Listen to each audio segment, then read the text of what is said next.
सत श्री अकाल। टीवी 84 देख रहे सारे दर्शकों का स्वागत है। मैं हरप्रीत कौर ते बुलेटिन की शुरुआत करते हैं हेडलाइंस के नाल। अकाली दल ने बीबी जागीर कौर नूं उतारिया खडूर साहिब तो चोण अखाड़े विच। सुखबीर बादल ने ऐलानिया नाम। जागीर कौर दा दावा, देश नरेंद्र मोदी वर्गा मजबूत प्रधानमंत्री चाहुंदा है। गुटका साहिब की झूठी सौं खा के अमरिंदर सिंह बने मुख्यमंत्री। सुखबीर बादल दे कैप्टन सरकार ते हमले। रणजीत सिंह ब्रह्मपुरा ते भी विन्या निशाना, कहा सारियां सीटां हारनगे टकसाली। चोण कमीशन का चलिया डंडा। आम आदमी पार्टी नूं जारी होया नोटिस। मोगा विच बिना परमिशन तो होर्डिंग्स ते समागम कर चोण ज़ाब्ते दी उलंघना करन दा लगा दोष। कर्जा माफी के मुद्दे नूं लैके किसान धरने प्रदर्शन करन नूं मजबूर। बरनाला विच भारतीय किसान यूनियन उगराहां वल्लों लगातार दूजे दिन भी कीता गया प्रदर्शन। कैप्टन सरकार नूं खड़ा कीता कटहरे विच, कहा सारे वादियां तो मुकर गई सरकार। ते श्री आनंदपुर साहिब की सीट नूं लैके आम आदमी पार्टी ते अकाली दल टकसाली विच रेड़का जारी। भगवंत मान दा दावा छेती ही कर लिया जाएगा फैसला। टकसालियां नाल आपसी मतभेदां तो भी कीता इनकार। ते हुण इन खबरां दा विस्तार। श्रोमणी अकाली दल ने अपने पहले उम्मीदवार का ऐलान कर दिता है। पार्टी प्रधान सुखबीर बादल ने लोक सभा हलका खडूर साहिब तो बीबी जागीर कौर दे नाम का ऐलान किया है। श्रोमणी अकाली दल ने अज तरन तारण विच जनतक मीटिंग की। इस विच अकाली दल के प्रधान सुखबीर बादल दे नाल बीबी जागीर कौर भी मौजूद सन। ताज़े ये कि इस सीट तो पंजाब एकता पार्टी ते टकसाली अकाली भी अपना उम्मीदवार ऐलान चुके ने। हुण कांग्रेसी उम्मीदवार का नाम सामने आने तो बाद ही पता लगेगा कि मुकाबला कितना जबरदस्त होएगा। बीबी जागीर कौर ने कहा कि उन्होंने विधान सभा विच जाण तो रोकिया गया सी, हुण लोक सभा विच अपनी सीट पक्की करनगे। हालांकि उन्होंने यह भी कहा कि उन्होंने किसी पार्टी नाल कोई मुकाबला नहीं। इस नाल ही उन्होंने कहा कि देश नूं दृढ़ इरादे वाले प्रधानमंत्री की लोड़ है। श्रोमणी अकाली दल के जिहड़े वर्कर है ना जी, ये हमेशा जूझ के मैदान में अपनी फतेह पाउंदे हैं। ते श्रोमणी अकाली दल के रखी ते वर्कर मीटिंग सी, तुसीं देखो भी हर बशर जिहड़ा वो महसूस करता कि असी पार्टी के वर्कर हैं, असी सेवादार हैं और बड़े जोशो खरोश के नाल इत्थे पहुंच रहे हैं। लोकां विच चाह चढ़िया होया कि साडे प्रधान जी आ रहे हैं, असी उन्हां नूं एहसास कराना कि असी इत्थे जितदे हैं। असी अपनी पार्टी की आने वाली जी पार्लीमेंट है जित के असी निकलांगे। ये बड़ा जोश है अज वर्करां च, क्योंकि सताए हुए कांग्रेस दे। कांग्रेस ने जो झूठ बोले सी, कांग्रेस ने जो गद्दारी की, कांग्रेस ने जो गुमराह किया सी कि तुहानूं नौजवान नौकरियां देंगे, तुहाडे कर्जे माफ कर देंगे, बजुर्गों की पेंशन बढ़ा देंगे, बेरोजगारी भत्ता देंगे, कुड़ियां नूं असीं बड़े बड़े ने सब्ज बगा दिखाते, असीं मोटरसाइकिल देंगे, स्कूटरियां देंगे। सो ये सारियां गल्लां अज जिहड़ा गुमराहकुन प्रचार सी अज लोकां दे सामने आ गया कि सारा झूठ बोलिया सी। उहदे खिलाफ लोकी अज लामबंद होए है कि असीं इस सरकार नूं पंजाब चों ही भजाउणा है। उपरली सरकार जिन्हें देश का नाम दुनिया ते चमकाया, जिस दृढ़ इरादे दे नाल प्रधानमंत्री जी ने एनडीए सरकार ने काम किया, जो विकास किए हैं, जो साडे पंजाब एयरपोर्ट बनाए हैं, जो पंजाब दे विच चारे पासे 4 लेन सड़कां बनाईयां, जो फ्लाईओवर ब्रिज बनाए, जो स्कूलों कॉलेजों के यूनिवर्सिटियों दे विच वो बड़े बड़े असीं मार के मारे है, वो सारियां गल्लां असीं लोकां नूं दस्सां। गुरु घरां नूं टैंकां तोपां नाल ढह ढेरी करन वाली कांग्रेस सरकार ने सत्ता ते काबज होण लई ही श्रोमणी अकाली दल ते बेअदबी वर्गे निराधार दोष लगाए सन। इन्हां विचारां दा प्रगटावा श्रोमणी अकाली दल दे प्रधान सुखबीर बादल ने कीता। सुखबीर बादल ने कहा कि कैप्टन अमरिंदर सिंह ने गुटका साहिब की झूठी सौं खा के पंजाब वासियां नूं गुमराह कीता। बादल ने कहा कि सरकार दी पिछले 2 सालां दी कारगुजारी लोकां दे सामने है ते हुण लोक सभा चोणां विच पंजाब दे लोक कांग्रेस नूं टुकमा जवाब देण लई तैयार बर तैयार ने। सुखबीर बादल ने श्रोमणी अकाली दल टकसाली ते भी तिखे वार कीते। सुखबीर मुताबक रणजीत सिंह ब्रह्मपुरा की अगवाई विच बने श्रोमणी अकाली दल टकसाली दे सारे उम्मीदवार ही अपनियां जमानतां जब्त करवाउणगे। आज जारी शुरू हो गई है, पहले बहुत बड़ी कॉन्फ्रेंस की गई है, लोगों में बड़ा जोश है, मेरी पूरी आस है कि यह हिस्टोरिक रिजल्ट आऊगा। कांग्रेस का सफाया कांग्रेसियों का ज्यादा प्यार बार्डर के परले पासे पाकिस्तान नाल लगता है, भावें इन्हां दा मंत्री है, भावें मुख्यमंत्री है, भावें इन्हां दा प्रधान है। यार मैं कहना ब्रह्मपुरा साहब की जमानत जब्त हो गई, जे हिम्मत है माझे दे जरनैल कहंदे अपने आप नूं, आप क्यों नहीं खड़े होंदे खडूर साहब तो? वो आप इत्थों मैंबर पार्लीमेंट रहे है, दूजे का सहारा क्यों लेंदे है? आप लड़ना चाहिए सी उन्होंने। कुछ दिन पहला सारा कांग्रेस ने कैप्टन ने अज हो कि रहा कि सरकार नाम की कोई चीज़ नहीं, पुलिस का कोई कंट्रोल नहीं, सीएम का कोई एडमिनिस्ट्रेशन का कंट्रोल नहीं, जिहड़ा सीएम मिलता ही नहीं ਆਉਂਦਾ ਹੀ ਨਹੀਂ, ਉਹਨੂੰ ਫਿਕਰ ਹੀ ਨਹੀਂ, ਪਰਵਾਹ ਹੀ ਨਹੀਂ ਇੱਥੇ ਹੋ ਕੀ ਰਿਹਾ, ਨਸ਼ਾ ਆ ਰਿਹਾ ਨਹੀਂ ਆ ਰਿਹਾ, ਮੁੱਖ ਮੰਤਰੀ ਨੂੰ ਕੋਈ ਫਿਕਰ ਨਹੀਂ। ਆਪ ਐਸ਼ ਕਰਦਾ ਸਾਡੇ ਇਕਨੋਮਿਕ ਏਜੰਡਾ ਬੜੀ ਮੁਸ਼ਕਿਲ ਨਾਲ ਅਸੀਂ ਪੰਜਾਬ ਨੂੰ ਲੀਹ ਤੇ ਲੈ ਕੇ ਆਏ ਸੀ, ਬੜੀ ਸਪੀਡ ਨਾਲ ਡਿਵੈਲਪਮੈਂਟ ਸ਼ੁਰੂ ਕੀਤੀ ਸੀ, ਇਹਨੇ ਰੋਕ ਦਿੱਤੀ ਹੈ। ਜਿਹੜੇ ਗਰੀਬ ਕਿਸਾਨ ਮਜ਼ਦੂਰ ਜਿਨ੍ਹਾਂ ਨੂੰ ਸਹੂਲਤਾਂ ਦਿੱਤੀਆਂ ਨੇ ਬੰਦ ਕਰ ਦਿੱਤੀਆਂ। ਸੋ ਸੁੱਤੇ ਹੋਏ ਕੈਪਟਨ ਨੂੰ ਜਗਾਉਣ ਨਾ ਬਹੁਤ ਜ਼ਰੂਰੀ ਹੈ, ਤਾਂ ਜਾਗੂਗਾ ਜੇ ਇਹਨੂੰ ਹਰਾਵਾਂਗੇ। ਅਕਾਲੀ ਦਲ ਟਕਸਾਲੀ ਨਾਲ ਗੱਠਜੋੜ ਨੂੰ ਲੈ ਕੇ ਆਮ ਆਦਮੀ ਪਾਰਟੀ ਦੇ ਪੰਜਾਬ ਪ੍ਰਧਾਨ ਭਗਵੰਤ ਮਾਨ ਨੇ ਇੱਕ ਵੱਡਾ ਬਿਆਨ ਦਿੱਤਾ ਹੈ। ਸੰਗਰੂਰ ਪਹੁੰਚੇ ਭਗਵੰਤ ਮਾਨ ਦਾ ਕਹਿਣਾ ਇੱਕ ਟਕਸਾਲੀਆਂ ਨਾਲ ਸਮਝੌਤੇ ਤੇ ਫੈਸਲਾ ਜਲਦੀ ਹੋ ਜਾਵੇਗਾ। ਸ਼੍ਰੀ ਅਨੰਦਪੁਰ ਸਾਹਿਬ ਦੀ ਸੀਟ ਨੂੰ ਲੈ ਕੇ ਚੱਲ ਰਹੇ ਰੇੜਕੇ ਤੇ ਬੋਲਦਿਆਂ ਉਹਨਾਂ ਕਿਹਾ ਕਿ ਇਸ ਸੀਟ ਨੂੰ ਲੈ ਕੇ ਕੋਈ ਦਿੱਕਤ ਨਹੀਂ ਹੈ। ਉਹਨਾਂ ਕਿਹਾ ਕਿ ਉਹ ਕਾਂਗਰਸ ਤੇ ਬਾਦਲਾਂ ਦੇ ਗੱਠਜੋੜ ਨੂੰ ਹਰਾਉਣ ਲਈ ਇਕੱਠੇ ਹੋ ਕੇ ਇੱਕ ਦੂਜੇ ਨੂੰ ਮਜ਼ਬੂਤ ਕਰਨਗੇ। ਇਸ ਤੋਂ ਇਲਾਵਾ ਭਗਵੰਤ ਮਾਨ ਨੇ ਬਸਪਾ ਨੂੰ ਸੁਖਪਾਲ ਖਹਿਰਾ ਦੀ ਪੰਜਾਬ ਏਕਤਾ ਪਾਰਟੀ ਨਾਲ ਗੱਠਜੋੜ ਕਰਨ ਤੇ ਗੁੱਡ ਲੱਕ ਕਿਹਾ। ਮਾਨ ਨੇ ਕਿਹਾ ਕਿ ਉਹ ਆਪਣਾ ਰਿਪੋਰਟ ਕਾਰਡ ਲੈ ਕੇ ਜਨਤਾ ਵਿੱਚ ਜਾਣਗੇ ਤੇ ਇਸੇ ਆਧਾਰ ਤੇ ਜਨਤਾ ਤੋਂ ਵੋਟ ਮੰਗਣਗੇ। ਬਸਪਾ ਨਾਲ ਕਹਿੰਦੇ ਸਮਝੌਤਾ ਹੋਊਗਾ, ਲੇਕਿਨ ਬਸਪਾ ਦਾ ਗੱਲ ਡਿਕਲੇਅਰ ਕਰਤੀ ਜੀ। ਅਸੀਂ ਹੱਕ ਠੀਕ ਹੈ, ਫਿਰ ਉਹਨਾਂ ਨੂੰ ਹੱਕ ਹੈ। ਜੋ ਉਹਨਾਂ ਨੇ ਨਹੀਂ ਹੋਣਾ ਕੋਈ ਗੱਲ ਨਹੀਂ, ਗੱਲ ਸਾਡੀ ਵੀ ਚੱਲਦੀ ਰਹੀ ਉਹਨਾਂ ਨਾਲ, ਉਹਨਾਂ ਨੇ ਉੱਧਰ ਕਰ ਲਿਆ, ਕੋਈ ਗੱਲ ਨਹੀਂ, ਗੁੱਡ ਲੱਕ। ਕਿਹਦੇ ਨਾਲ ਸੰਭਾਵਨਾ ਜੀ? ਸਾਡੀ ਟਕਸਾਲੀਆਂ ਨਾਲ ਗੱਲ ਚੱਲ ਰਹੀ ਹੈ, ਉਹ ਵੀ ਫਾਈਨਲ ਹਜੇ ਹੈ ਨਹੀਂ, ਇੱਕ ਦੋ ਦਿਨਾਂ 'ਚ ਫਾਈਨਲ ਹੋ ਜੂਗਾ। ਤੁਹਾਨੂੰ ਦੱਸਦਾ ਕੇਜਰੀਵਾਲ ਦਾ ਮਾਫੀ ਮੰਗਣ ਦਾ ਮਤਲਬ ਕੋਈ ਕਲੀਨ ਚਿੱਟ ਥੋੜੀ ਹੈ। ਉਹਨਾਂ ਨੇ ਆਪਦਾ ਕੇਸ ਵਾਪਸ ਲਿਆ ਤਾਂ ਫਰਜ਼ ਹੁਣ ਕਾਂਗਰਸ ਦਾ ਬਣਦਾ ਨਾ, ਜਿਨ੍ਹਾਂ ਨੇ ਗੁਟਕਾ ਸਾਹਿਬ ਦੀ ਸਹੁੰ ਖਾ ਕੇ ਕਿਹਾ ਸੀ 4 ਹਫ਼ਤਿਆਂ 'ਚ ਲੱਖ ਤੋੜ ਦਾਂਗੇ। ਹੁਣ ਤਾਂ ਏਜੰਸੀਆਂ ਵੀ ਸਾਰੀ ਇਹਨਾਂ ਕੋਲੇ ਨੇ, ਪੁਲਿਸ ਵੀ ਇਹਨਾਂ ਕੋਲੇ ਹੈ, ਈਡੀ ਵੀ ਇਹਨਾਂ ਕੋਲੇ ਹੈ, STF ਵੀ ਇਹਨਾਂ ਕੋਲੇ ਹੈ। ਹੁਣ ਕਿਉਂ ਨਹੀਂ ਜਾਂਚ ਕਰਦੇ? ਜਦ ਵੀ ਅਸੀਂ ਕਹਿੰਦੇ ਹੋਈਏ ਜਾਂਚ ਨਾ, ਜਾਂਚ ਦੇ ਵਿੱਚ ਢਿੱਕਾ ਲਾਉਂਦੇ ਹੋਈਏ, ਅਸੀਂ ਤਾਂ ਕਹਿੰਦੇ ਕਰੋ, ਕਾਰਵਾਈ ਕਰੋ, ਮੁੱਦਾ ਚੱਕਾਂਗੇ ਅਸੀਂ ਵੀ। ਚੋਣ ਕਮਿਸ਼ਨ ਵੱਲੋਂ ਲੋਕ ਸਭਾ ਚੋਣਾਂ ਦਾ ਐਲਾਨ ਹੁੰਦਿਆਂ ਹੀ ਦੇਸ਼ ਅੰਦਰ ਚੋਣ ਜ਼ਾਬਤਾ ਲਾਗੂ ਹੋ ਗਿਆ ਏ।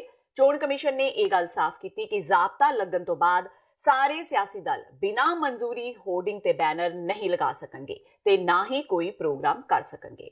ਬੀਤੇ ਦਿਨੀ ਮੋਗਾ ਦੇ 2 ਪਿੰਡ ਵਰੇ ਤੇ ਟੁੱਡੀਕੇ ਪਿੰਡ ਦੀ ਪੰਚਾਇਤ ਘਰ ਵਿੱਚ ਸੰਗਰੂਰ ਤੇ ਫਰੀਦਕੋਟ ਦੇ ਸਾਂਸਦ ਭਗਵੰਤ ਮਾਨ ਤੇ ਪ੍ਰੋਫੈਸਰ ਸਾਧੂ ਸਿੰਘ ਵੱਲੋਂ ਇੱਕ ਪ੍ਰੋਗਰਾਮ ਕੀਤਾ ਗਿਆ ਸੀ, ਜਿਸ ਵਿੱਚ ਚੋਣ ਜ਼ਾਬਤੇ ਦੀ ਉਲੰਘਣਾ ਕੀਤੀ ਗਈ, ਜਿਸ ਕਾਰਨ ਮੋਗਾ ਦੇ ਡਿਪਟੀ ਕਮਿਸ਼ਨਰ ਸੰਦੀਪ ਹੰਸ ਨੇ ਆਮ ਆਦਮੀ ਪਾਰਟੀ ਨੂੰ ਨੋਟਿਸ ਜਾਰੀ ਕੀਤਾ ਹੈ। ਚੋਣ ਜ਼ਾਬਤਾ ਲੱਗਦਾ ਹੀ ਸਾਡੀਆਂ ਕੁਝ ਟੀਮਸ ਹੁੰਦੀਆਂ ਜਿਹੜੀਆਂ flying squad teams, static surveillance team, videography ਦੀ ਟੀਮ ਹੁੰਦੀ ਹੈਗੀ, ਇਹ ਸਾਰੀਆਂ ਜਿਹੜੀਆਂ ਹਰਕਤ 'ਚ ਆ ਜਾਂਦੀਆਂ ਹੈਗੀਆਂ। ਜਿੰਨੇ ਵੀ ਚੋਣ ਜ਼ਾਬਤੇ ਨੂੰ ਲੈ ਕੇ ਜੋ ਵੀ ਗਵਰਨਮੈਂਟ ਦੀਆਂ policies, board poster, banner, hoardings ਜਿਹੜੇ ਲੱਗੇ ਹੁੰਦੇ ਹੈ, ਉਹ ਅਸੀਂ ਤੁਰੰਤ ਜਿਹੜੇ ਹੈ ਉਹ ਕਰਵਾ ਦਿੰਦੇ ਹਾਂ, ਤਾਂ ਕਿ ਇਹ ਮਾਡਲ ਕੋਡ ਆਫ ਕੰਡਕਟ ਦੀ ਇਹ ਇੱਕ ਰਿਕੁਆਇਰਮੈਂਟ ਹੈ। ਇਸ ਤੋਂ ਇਲਾਵਾ ਕਿਸੇ ਵੀ ਪੋਲੀਟੀਕਲ ਪਾਰਟੀ ਵੱਲੋਂ ਜੇਕਰ ਕੋਈ ਫੰਕਸ਼ਨ ਕੀਤਾ ਜਾਣਾ ਹੈਗਾ ਤਾਂ ਉਹਦੀ ਸਾਨੂੰ ਉਹਨਾਂ ਨੇ ਇਨਫੋਰਮ ਕਰਨਾ ਹੈ, ਉਹਦੀ ਪਰਮਿਸ਼ਨ ਲੈਣੀ ਹੈ। ਔਰ ਚੋਣ ਜ਼ਾਬਤਾ ਲੱਗਣ ਤੋਂ ਬਾਅਦ ਕੋਈ ਵੀ ਜਿਹੜੀ ਪਬਲਿਕ ਪਲੇਸ ਹੈ, ਕੋਈ ਪਬਲਿਕ ਇੰਸਟੀਟਿਊਸ਼ਨ ਹੈ, ਉੱਥੇ ਜਿਹੜਾ ਹੈ ਕਿਸੇ ਵੀ ਕਿਸਮ ਦੀ ਕੈਂਪੇਨਿੰਗ, ਕਿਸੇ ਵੀ ਕਿਸਮ ਦੀ ਇਲੈਕਸ਼ਨਰਿੰਗ ਕਰਨ ਤੇ ਪੂਰਨ ਤੌਰ ਤੇ ਪਾਬੰਦੀ ਹੈ। ਸਾਡੇ ਨੋਟਿਸ ਵਿੱਚ ਇਹ ਵੀ ਆਇਆ ਹੈਗਾ ਕਿ ਕਿਸੇ ਇੱਕ ਪਾਰਟੀ ਵੱਲੋਂ ਜਿਹੜਾ ਹੈ ਇੱਥੇ ਇੱਕ ਸਮਾਗਮ ਕੀਤਾ ਗਿਆ ਹੈਗਾ ਪਬਲਿਕ ਪਲੇਸ ਦੇ ਉੱਤੇ ਇੱਕ ਇੰਸਟੀਟਿਊਸ਼ਨ ਦੇ ਵਿੱਚ, ਤੇ ਉਹਨਾਂ ਨੂੰ ਵੀ ਜਿਹੜਾ ਹੈਗਾ ਅਸੀਂ ਉਹ ਨੋਟਿਸ ਜਿਹੜਾ ਹੈ ਉਹ ਕਰ ਦਿੱਤਾ ਹੈ। ਸਰ ਉਹ ਕੀ ਪ੍ਰੋਗਰਾਮ ਸੀ, ਕਿਹੜੀ ਪਾਰਟੀ ਵੱਲੋਂ ਕੀਤਾ ਗਿਆ? ਉਹ ਆਮ ਆਦਮੀ ਪਾਰਟੀ ਵੱਲੋਂ ਕੀਤਾ ਗਿਆ ਸੀਗਾ ਜੀ, ਤੇ ਇੱਥੇ ਵਰੇ ਪਿੰਡ ਹੈ, ਉੱਥੇ ਉਹਨਾਂ ਨੇ ਸਕੂਲ ਵਿੱਚ ਇਹ ਫੰਕਸ਼ਨ ਕੀਤਾ ਸੀਗਾ, ਤੇ ਟੁੱਡੀਕੇ ਵਿਖੇ ਉਹਨਾਂ ਨੇ ਜੋ ਸਾਨੂੰ ਪਤਾ ਲੱਗਿਆ ਹੈ ਉਹ ਪੰਚਾਇਤ ਘਰ ਵਿੱਚ ਜਿਹੜਾ ਹੈ ਉਹ ਫੰਕਸ਼ਨ ਕੀਤਾ ਹੈਗਾ। ਵਰੇ ਵਾਸਤੇ ਉਹਨਾਂ ਨੂੰ ਨੋਟਿਸ ਕੱਢ ਦਿੱਤਾ ਗਿਆ ਹੈਗਾ, ਟੁੱਡੀਕੇ ਵਾਸਤੇ ਜਿਹੜਾ ਹੈਗਾ ਉਹ ਕੰਸਰਨਡ ਜਿਹੜੇ ARO ਹੈ ਉਹਨਾਂ ਨੂੰ ਨੋਟਿਸ ਜਿਹੜਾ ਹੈ ਕੱਢਣ ਜਾ ਰਿਹਾ। ਸਾਬਕਾ ਪ੍ਰਧਾਨ ਮੰਤਰੀ ਡਾਕਟਰ ਮਨਮੋਹਨ ਸਿੰਘ ਵੱਲੋਂ ਅੰਮ੍ਰਿਤਸਰ ਦੀ ਲੋਕ ਸਭਾ ਸੀਟ ਤੇ ਚੋਣ ਲੜਨ ਦੀ ਚਰਚਾ ਤੇ ਭਾਜਪਾ ਨੇ ਤੰਜ ਕੱਸਿਆ ਹੈ। ਭਾਜਪਾ ਦੇ ਕੌਮੀ ਸਕੱਤਰ ਤਰੁਣ ਚੁੱਗ ਨੇ ਆਖਿਆ ਕਿ ਡਾਕਟਰ ਮਨਮੋਹਨ ਸਿੰਘ ਕੋਲ ਤਜਰਬਾ ਨਹੀਂ ਹੈ। ਚੁੱਗ ਨੇ ਕਿਹਾ ਕਿ ਕਾਂਗਰਸ ਕੋਲ ਲੋਕ ਸਭਾ ਚੋਣਾਂ ਲਈ ਉਮੀਦਵਾਰ ਨਹੀਂ ਹਨ, ਇਸ ਲਈ ਸਾਬਕਾ ਪ੍ਰਧਾਨ ਮੰਤਰੀ ਨੂੰ ਅੰਮ੍ਰਿਤਸਰ ਤੋਂ ਚੋਣ ਲੜਨ ਲਈ ਅਪੀਲ ਕੀਤੀ ਜਾ ਰਹੀ ਹੈ। ਜੇਕਰ ਡਾਕਟਰ ਮਨਮੋਹਨ ਸਿੰਘ ਅੰਮ੍ਰਿਤਸਰ ਤੋਂ ਚੋਣ ਲੜਦੇ ਵੀ ਨੇ ਤਾਂ ਵੀ ਇਸ ਨਾਲ ਕੋਈ ਫਰਕ ਨਹੀਂ ਪਵੇਗਾ ਤੇ ਕਾਂਗਰਸ ਦੇਸ਼ ਭਰ ਵਿੱਚੋਂ 40 ਸੀਟਾਂ ਵੀ ਹਾਸਲ ਨਹੀਂ ਕਰ ਸਕੇਗੀ। ਦੱਸਣਯੋਗ ਹੈ ਕਿ ਪੰਜਾਬ ਕਾਂਗਰਸ ਵੱਲੋਂ ਡਾਕਟਰ ਮਨਮੋਹਨ ਸਿੰਘ ਨੂੰ ਅੰਮ੍ਰਿਤਸਰ ਲੋਕ ਸਭਾ ਸੀਟ ਤੋਂ ਚੋਣ ਲੜਨ ਦੀ ਪੇਸ਼ਕਸ਼ ਕੀਤੀ ਗਈ ਸੀ, ਜਿਸ ਨੂੰ ਫਿਲਹਾਲ ਡਾਕਟਰ ਮਨਮੋਹਨ ਸਿੰਘ ਨੇ ਖਰਾਬ ਸਿਹਤ ਦਾ ਹਵਾਲਾ ਦਿੰਦਿਆਂ ਟਾਲ ਦਿੱਤਾ ਹੈ। पूर्व प्रधानमंत्री सरदार मनमोहन सिंह अमृतसर तो चुनाव लड़न कांग्रेस पार्टी तो एक कांग्रेस पार्टी का आंतरिक मसला है, किन्नू कितों चुनाव लड़ाना है, किन्नू नहीं चुनाव लड़ाना।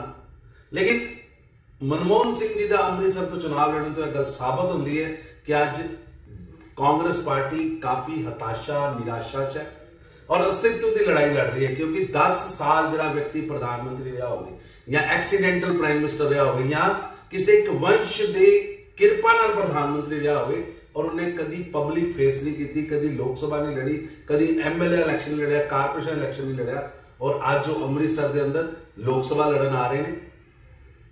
ਆ ਜਾਣ, ਕੋਈ ਦਿੱਕਤ ਨਹੀਂ, ਲੇਕਿਨ ਇਹ ਵੀ ਗੱਲ ਤੋਂ ਸਿੱਧ ਹੁੰਦੀ ਹੈ ਕਿ ਪੰਜਾਬ ਦੀ ਕਾਂਗਰਸ ਅੱਜ ਦਿਵਾਲੀਆਪਨ ਤੇ ਖੜੀ ਹੈ। ਜਿਹਦੇ ਕੋਲ ਅੰਮ੍ਰਿਤਸਰ ਨੂੰ 2 ਕੈਂਡੀਡੇਟ ਅੱਜ ਤੱਕ ਕਾਂਗਰਸ ਨੇ ਦਿੱਤੇ ਪਿਛਲੇ 50 ਸਾਲਾਂ 'ਚ, ਕੈਪਟਨ ਅਮਰਿੰਦਰ ਸਿੰਘ ਔਰ ਔਜਲਾ, ਦੋਨੋਂ ਹੀ ਅੰਮ੍ਰਿਤਸਰ ਸੇ ਕੋਈ ਕੰਮ ਨਹੀਂ ਕਰ ਸਕੇ ਔਰ ਨਾ ਹੀ ਕਾਂਗਰਸ ਕੋਲ ਉਹਨਾਂ ਦੀ ਪਰਫਾਰਮੈਂਸ ਦੱਸਣ ਵਾਸਤੇ ਕੋਈ ਵਰਡਸ ਨੇ, ਕੋਈ ਡਾਕੂਮੈਂਟ ਹੈ।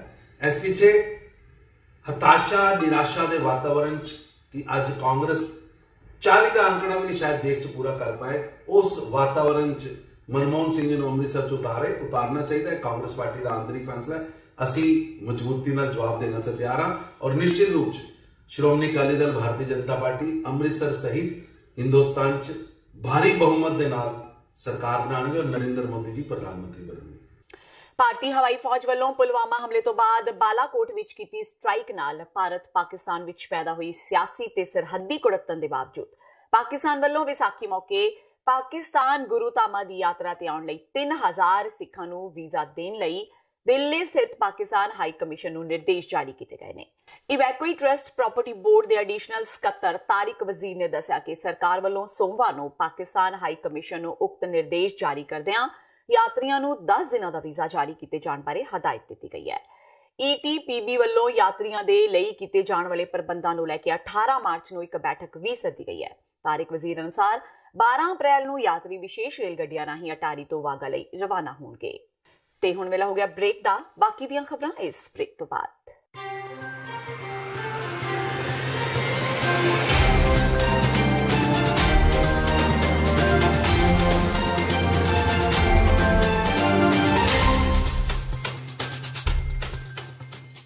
ਕੀ ਤੁਸੀਂ ਆਪਣੇ ਟੈਕਸਿਸ ਨੂੰ ਲੈ ਕੇ ਚਿੰਤਤ ਹੋ? ਤੁਸੀਂ ਆਪਣੀ ਕਮਾਈ ਲਈ ਮਿਹਨਤ ਕਰਦੇ ਹੋ, ਭਾਵੇਂ ਤੁਸੀਂ ਨੌਕਰੀ ਵਿੱਚ ਹੋਵੋ ਜਾਂ ਆਪਣਾ ਬਿਜ਼ਨਸ ਚਲਾਉਂਦੇ ਹੋ।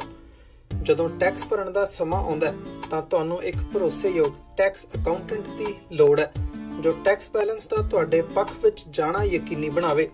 ਸਿਆਟਲ ਦੀ ਜਾਣੀ ਪਹਿਚਾਣੀ company accurate accountants and taxes ਤੁਹਾਡੀ ਸੇਵਾ ਵਿੱਚ ਹਾਜ਼ਰ ਹੈ। ਅਸੀਂ ਹਰ ਤਰ੍ਹਾਂ ਦੇ ਟੈਕਸ ਭਰਨ ਵਿੱਚ ਤੁਹਾਡੀ ਮਦਦ ਕਰਾਂਗੇ। ਟੈਕਸ ਸੰਬੰਧੀ ਕਿਸੇ ਵੀ ਤਰ੍ਹਾਂ ਦੇ ਸਵਾਲ ਲਈ ਅੱਜ ਹੀ ਸਾਡੇ ਤੱਕ ਪਹੁੰਚ ਕਰੋ। Accurate accountants and Texas.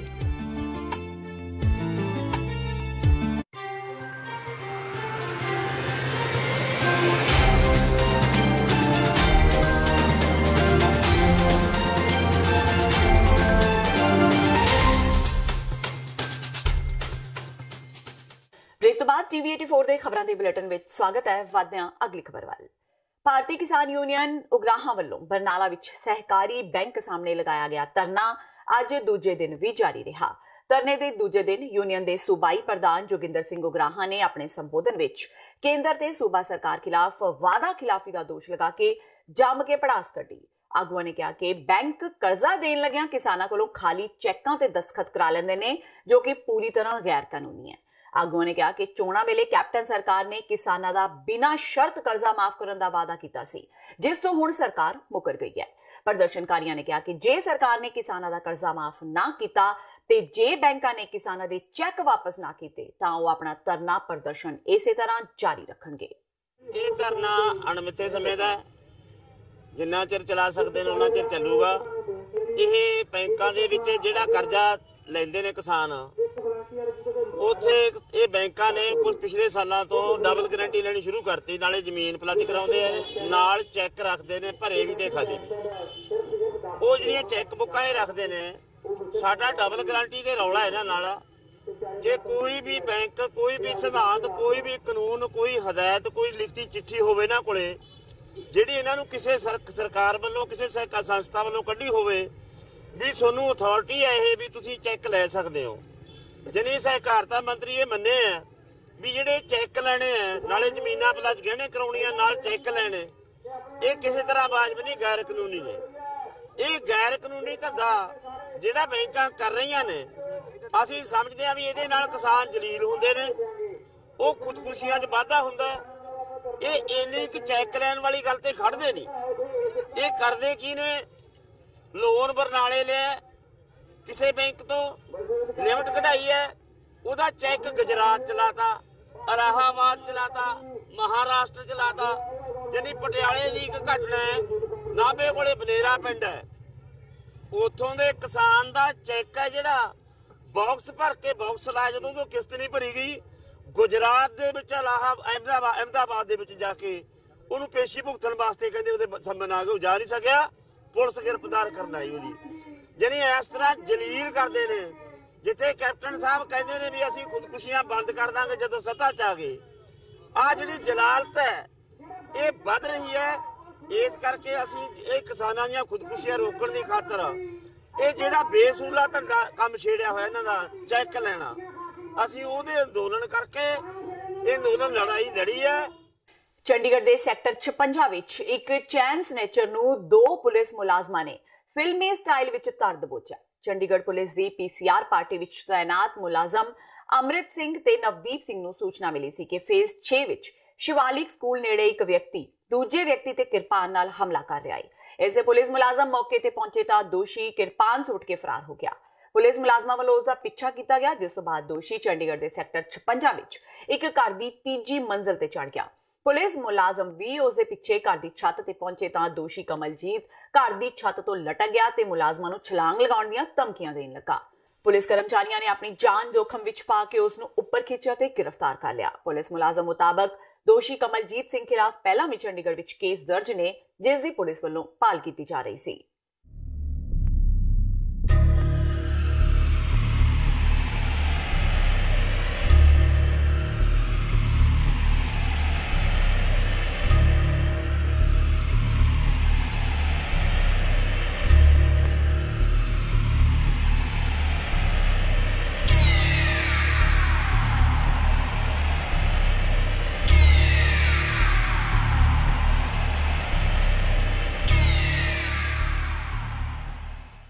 ਅਜੇ ਵਿਆਹ ਦੇ ਚੂੜੇ ਦਾ ਰੰਗ ਵੀ ਫਿੱਕਾ ਨਹੀਂ ਸੀ ਹੋਇਆ ਕਿ ਸਹੁਰਿਆਂ ਨੇ ਨਵ ਵਿਆਹੀ ਲਾੜੀ ਦੀ ਕੁੱਟਮਾਰ ਕਰਕੇ ਉਸ ਨੂੰ ਘਰੋਂ ਵੀ ਕੱਢ ਦਿੱਤਾ, ਜਿਸ ਤੋਂ ਬਾਅਦ ਲੜਕੀ ਇਨਸਾਫ ਲਈ ਜ਼ਿਲ੍ਹਾ ਪੁਲਿਸ ਮੁਖੀ ਦੇ ਦਫ਼ਤਰ ਦੇ ਬਾਹਰ ਧਰਨੇ ਤੇ ਬੈਠ ਗਈ। ਮਾਮਲਾ ਫਰੀਦਕੋਟ ਜ਼ਿਲ੍ਹੇ ਦੇ ਪਿੰਡ ਦੀਪ ਸਿੰਘ ਵਾਲਾ ਦਾ ਹੈ। ਲੜਕੀ ਸੁਮਨਪ੍ਰੀਤ ਕੌਰ ਨੇ ਦੱਸਿਆ ਕਿ ਉਸ ਦਾ ਵਿਆਹ ਲਗਭਗ 7 ਮਹੀਨੇ ਪਹਿਲਾਂ ਲਖਮੀਰ ਕੇ ਹਿਥਾੜ ਜ਼ਿਲ੍ਹਾ ਫਿਰੋਜ਼ਪੁਰ ਵਿਖੇ ਹੋਇਆ ਸੀ। ਉਸਨੇ ਦੱਸਿਆ ਕਿ ਵਿਆਹ ਤੋਂ ਬਾਅਦ ਉਸ ਦੇ ਸਹੁਰੇ ਉਸ ਨੂੰ ਦਾਜ ਦਹੇਜ ਲਈ ਤੰਗ ਪਰੇਸ਼ਾਨ ਕਰਨ ਲੱਗੇ ਤੇ ਲਗਭਗ 2 ਮਹੀਨੇ ਪਹਿਲਾਂ ਉਹਨਾਂ 10 ਲੱਖ ਰੁਪਏ ਦੀ ਮੰਗ ਕਰਦਿਆਂ ਕੁੱਟਮਾਰ ਕਰਕੇ ਉਸ ਨੂੰ ਘਰੋਂ ਕੱਢ ਦਿੱਤਾ। ਉਹਨਾਂ ਦੱਸਿਆ ਕਿ ਇਸ ਸੰਬੰਧੀ ਉਸਨੇ ਫਰੀਦਕੋਟ ਪੁਲਿਸ ਕੋਲ ਦਰਖਾਸਤ ਦੇ ਕੇ ਕਾਰਵਾਈ ਦੀ ਮੰਗ ਕੀਤੀ ਸੀ, ਪਰ ਪੁਲਿਸ ਵੱਲੋਂ ਢਿੱਲਾ ਰਵੱਈਆ ਅਪਣਾਇਆ ਗਿਆ, ਜਿਸ ਦੇ ਚਲਦਿਆਂ ਉਸ ਨੂੰ ਮਜਬੂਰ ਹੋ ਕੇ ਅੱਜ ਇਹ ਕਦਮ ਚੁੱਕਣਾ ਪਿਆ। ਪਟਿਆਲਾ ਵਿਖੇ ਇੱਕ 12ਵੀਂ ਜਮਾਤ ਦੀ ਵਿਦਿਆਰਥਣ ਦਾ ਸਕੂਲ ਵਿੱਚ ਦੇਰੀ ਨਾਲ ਪਹੁੰਚਣ ਤੇ ਪੇਪਰ ਵਿੱਚ ਨਾ ਬੈਠਣ ਦਾ ਮਾਮਲਾ ਸਾਹਮਣੇ ਆਇਆ ਹੈ। ਪੀੜਤ ਵਿਦਿਆਰਥਣ ਦਾ ਕਹਿਣਾ ਹੈ ਕਿ ਉਹ ਸਿਰਫ 2 ਮਿੰਟ ਲੇਟ ਆਈ, ਜਿਸ ਕਰਕੇ ਉਸ ਨੂੰ ਪੇਪਰ ਵਿੱਚ ਬੈਠਣ ਨਹੀਂ ਦਿੱਤਾ ਗਿਆ। ਦਰਅਸਲ ਪਟਿਆਲਾ ਦੇ Saint Peter academy Ajit Nagar ਵਿਖੇ ਇੱਕ 12ਵੀਂ ਜਮਾਤ ਦੀ ਵਿਦਿਆਰਥਣ ਸਵਰੀਤ ਕੌਰ ਅੱਜ ਆਪਣੀ ਕੈਮਿਸਟਰੀ ਦੀ ਪ੍ਰੀਖਿਆ ਦੇਣ ਲਈ ਸਿਰਫ 2 ਮਿੰਟ ਦੇਰੀ ਨਾਲ ਪੁੱਜੀ, ਜਦਕਿ ਸਕੂਲ ਦੀ ਸੀਸੀਟੀਵੀ ਫੁਟੇਜ ਮੁਤਾਬਕ ਸਵਰੀਤ ਕਰੀਬ 7 ਮਿੰਟ ਦੇਰੀ ਨਾਲ ਪੁੱਜੀ ਸੀ, ਜਿਸ ਕਾਰਨ ਸਕੂਲ ਦਾ ਗੇਟ ਵੀ ਨਹੀਂ ਖੋਲਿਆ ਗਿਆ ਤੇ ਜਦੋਂ ਉਸ ਦੀ ਮਾਤਾ ਨੇ ਸਕੂਲ ਦਾ ਗੇਟ ਖੜਕਾਇਆ ਤਾਂ ਸਕੂਲ ਦੇ ਫਾਦਰ ਨੇ ਸਵਰੀਤ ਨੂੰ ਪੇਪਰ ਵਿੱਚ ਬੈਠਣ ਦੀ ਇਜਾਜ਼ਤ ਨਹੀਂ ਦਿੱਤੀ, ਜਿਸ ਤੋਂ ਬਾਅਦ ਸਵਰੀਤ ਦੇ ਮਾਪਿਆਂ ਨੇ ਪੁਲਿਸ ਨੂੰ ਸੂਚਿਤ ਕੀਤਾ ਤਾਂ ਪੁਲਿਸ ਨੇ ਸਕੂਲ ਪ੍ਰਸ਼ਾਸਨ ਨਾਲ ਗੱਲਬਾਤ ਕਰਨ ਤੋਂ ਬਾਅਦ ਇਹ ਕਹਿ ਕੇ ਚਲਦੇ ਬਣੇ ਕਿ ਉਹ ਇਸ ਮਾਮਲੇ ਵਿੱਚ ਕੁਝ ਨਹੀਂ ਕਰ ਸਕਦੇ, ਜਦਕਿ ਦੂਜੇ ਪਾਸੇ ਸਕੂਲ ਪ੍ਰਸ਼ਾਸਨ ਨੇ ਕਿਹਾ ਹੈ ਕਿ ਬੱਚੀ 10:07 ਤੇ ਆਈ ਸੀ, ਜਿਸ ਕਾਰਨ ਉਸ ਨੂੰ ਐਂਟਰੀ ਨਹੀਂ ਦਿੱਤੀ ਗਈ। ਸੀਬੀਐਸਈ ਦੇ ਨਿਯਮਾਂ ਤਹਿਤ ਜੇਕਰ ਬੱਚਾ ਤੈਅ ਸਮੇਂ ਤੋਂ ਲੇਟ ਆਉਂਦਾ ਹੈ ਤਾਂ ਉਸ ਦੀ ਐਂਟਰੀ ਨਹੀਂ ਹੋ ਸਕਦੀ। किधर अगेंस्ट कुछ हो गया, मेरा फ्यूचर खराब हो गया है सारा, and who will be responsible for that? Father responsible है, सीबीएसई है या फिर जो उनके सुपरिटेंडेंट सी ਜਿਹਨੇ ਪਰਮਿਸ਼ਨ ਨਹੀਂ ਦਿੱਤੀ। ਹਾਂ, ਉਹਨਾਂ ਨੇ ਕਿਹਾ ਕਿ ਸੀਬੀਐਸਈ ਨੂੰ ਅਸੀਂ ਮੇਲ ਕਰੋ, ਤੁਸੀਂ ਉਹਨਾਂ ਦਾ ਉਹ ਪਰਮਿਸ਼ਨ ਦੇਣਗੇ ਤੁਹਾਨੂੰ ਅੰਦਰ ਜਾਣ ਦੀ, ਤਾਂ ਅਸੀਂ ਠੀਕ ਹੈ ਤੁਹਾਨੂੰ ਪਰਮਿਸ਼ਨ ਦੇ ਦਾਂਗੇ, ਅਦਰਵਾਈਜ਼ ਅਸੀਂ ਤੁਹਾਨੂੰ ਪਰਮਿਸ਼ਨ ਨਹੀਂ ਦੇਵਾਂਗੇ। ਮੈਂ ਇੱਕ ਵਾਰ ਗੱਲ ਕਰਨੀ ਚਾਹਨੀ ਹਾਂ ਇਹਨਾਂ ਨਾਲ। ਮੈਂ ਉਹਨਾਂ ਨੂੰ ਇਹ ਵੀ ਕਿਹਾ ਕਿ ਜੋ ਸੀਬੀਐਸਈ ਟਾਈਮਿੰਗ ਹੈ 10:15 ਵਜੇ ਤੱਕ ਬੱਚਾ ਐਂਟਰ ਹੋ ਸਕਦਾ। ਗੂਗਲ ਤੇ ਉਹਨਾਂ ਨੇ 2019 ਤੋਂ ਇਹ ਰੂਲ ਬਣਾਇਆ ਕਿ 10:15 ਤੱਕ ਬੱਚਾ ਐਂਟਰ ਹੋ ਸਕਦਾ। ਇਹ ਗੁੰਡਾ ਰਾਜ, ਪ੍ਰਾਈਵੇਟ ਸਕੂਲਾਂ ਦਾ ਗੁੰਡਾ ਰਾਜ, ਇਹ ਬੰਦ ਹੋਣਾ ਚਾਹੀਦਾ ਕਿ ਸੁਪਰਡੈਂਟ ਜ਼ਿੰਮੇਵਾਰੀ ਲੈ ਰਹੀ ਹੈ ਮੇਰੇ ਬੱਚੇ ਦੀ ਕਿ ਹਾਂ ਮੇਰਾ ਬੱਚਾ ਕੁਝ ਨਹੀਂ ਕਰੇਗਾ। ਅੰਡਰ ਪ੍ਰੈਸ਼ਰ ਆ ਕੇ ਬੱਚੇ ਦਾ ਜੋ ਕਾਰਵਾਈ ਹੋਏਗੀ ਅਸੀਂ ਉਹ ਕਰਾਂਗੇ। ਨੈਕਸਟ ਸਟੈਪ ਮੈਂ ਐਟ ਅ ਟਾਈਮ ਕੁਝ ਨਹੀਂ, ਜੋ ਹੋਏਗੀ, ਜੋ ਲੀਗਲ ਹੋਏਗਾ ਐਕਸ਼ਨ ਉਹ ਅਸੀਂ ਲਵਾਂਗੇ। ਸੀਬੀਐਸਈ ਅਸੀਂ ਸੀਬੀਐਸਈ ਰੂਲ ਫੋਲੋ ਕਰ ਰਹੇ।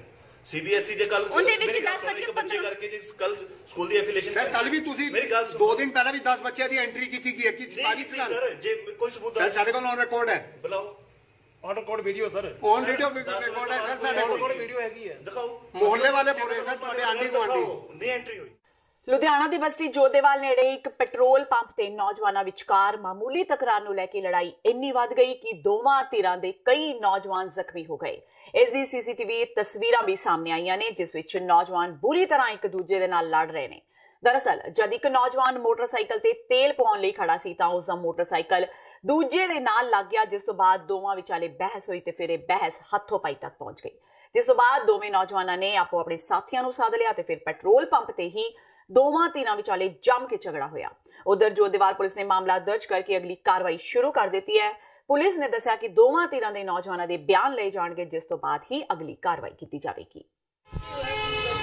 ਉਹ ਮੁੰਡਾ ਸੀ ਪਹਿਲਾਂ ਤੇਲ ਪਵਾ ਰਿਹਾ ਸੀ ਇੱਥੇ ਤੇ ਉਹ ਦੂਸਰਾ ਮੁੰਡਾ ਆਇਆ ਜਦ ਉਹਦੇ ਨਾਲ ਬਿਲਕੁਲ ਨਾਲ ਟੱਚ ਕੀਤਾ, ਜ਼ਿਆਦਾ ਨਹੀਂ ਕੀਤਾ, ਮਤਲਬ ਬਸ ਉਹਨਾਂ ਦੀ ਪਤਾ ਨਹੀਂ ਪਿੱਛੇ ਦੀ ਕੋਈ ਰੰਜਿਸ਼ ਸੀ ਕੀ ਸੀਗਾ, ਬਸ ਆਪਸ ਵਿੱਚ ਮੜੀ ਬਹਿਸਬਾਜ਼ੀ ਕੀਤੀ। ਉਸ ਤੋਂ ਬਾਅਦ ਲੜਨਾ ਸ਼ੁਰੂ ਕਰਤਾ ਉਹਨਾਂ ਨੇ। ਉਸ ਤੋਂ ਬਾਅਦ ਦੋਨਾਂ ਨੇ ਲੜ ਲਏ ਥੋੜੀ ਦੇਰ, ਉਸ ਤੋਂ ਬਾਅਦ ਅਲੱਗ ਕਰਕੇ ਉਹਨਾਂ ਦੋਨਾਂ ਨੇ ਆਪਣੇ ਆਪਣੇ ਮੁੰਡੇ ਬੁਲਾ ਲਏ। ਹਾਂਜੀ ਉਸ ਤੋਂ ਬਾਅਦ ਚੰਗੀ ਲੜਾਈ ਵਧੀਆ। ਨਹੀਂ ਹਥਿਆਰ ਕੋਈ ਨਹੀਂ ਸੀਗਾ ਜੀ, ਸਾਡਾ ਕੋਈ ਨਹੀਂ ਕੀਤਾ, ਬਸ ਬਾਲਟੀ ਮਾਰੀ ਚਿੱਬੀ ਆ। ਹਾਂਜੀ ਹਾਂਜੀ ਸਰਿਆਮ ਵੀ ਸੀਗੀ। ਇਹਦੇ ਖਿਲਾਫ MLR ਅੱਜ ਹਾਸਲ ਕੀਤੀ ਗਈ ਆ। ਉਸ ਬੰਦੇ ਨੂੰ ਮਦਈ ਨੂੰ ਬੁਲਾ ਕੇ ਉਹਦਾ ਬਿਆਨ ਹਾਸਲ ਕਰਕੇ ਜੋ ਵੀ ਜੁਰਮ ਉਹਦੇ ਤਹਿਤ ਮੁਕੱਦਮਾ ਦਰਜ ਕਰਕੇ ਇਹਨਾਂ ਬੰਦਿਆਂ ਨੂੰ ਜਲਦੀ ਤੋਂ ਜਲਦੀ ਗ੍ਰਿਫਤਾਰ ਕੀਤਾ ਜਾਊਗਾ ਤੇ ਅਗਲੀ ਕਾਰਵਾਈ ਅਮਲ 'ਚ ਲਿਆਂਦੀ ਜਾਊਗੀ।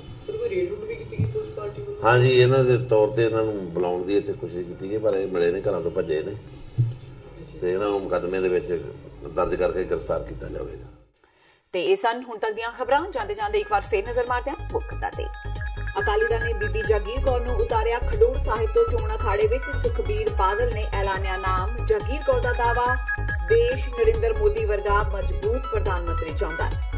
ਗੁਟਕਾ ਸਾਹਿਬ ਦੀ ਝੂਠੀ ਸਹੁੰ ਖਾ ਕੇ ਅਮਰਿੰਦਰ ਸਿੰਘ ਬਣੇ ਮੁੱਖ ਮੰਤਰੀ। ਸੁਖਬੀਰ ਬਾਦਲ ਦੇ ਕੈਪਟਨ ਸਰਕਾਰ ਤੇ ਹਮਲੇ। ਰਣਜੀਤ ਸਿੰਘ ਬ੍ਰਹਮਪੁਰਾ ਤੇ ਵੀ ਵਿੰਨਿਆ ਨਿਸ਼ਾਨਾ, ਕਿਹਾ ਸਾਰੀਆਂ ਸੀਟਾਂ ਹਾਰਨਗੇ ਟਕਸਾਲੀ।